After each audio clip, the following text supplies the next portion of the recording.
Hello दोस्तों, नमस्कार। मेरा नाम विशाल शर्मा। स्वागत है सबको विशाल कार मैकेनिक में। आज आपको दिखा रहा हूँ मर्सिडीज का थर्मिस्टर वाल्व कहाँ है, कहाँ से चेंज करते हैं। इसका वाटर पंप भी दिखाऊंगा। पहले दिखा दूँ, ये दुबई, ये रहा दुबई, ये रहा मर्सिडीज,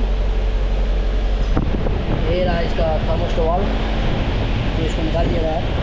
ये इसका ये जगह है, ठीक है। इसको इंटेक खोलना पड़ेगा। इंटेक मैनिफोल्ड, जो इंटेक मैनिफोल्ड ये है,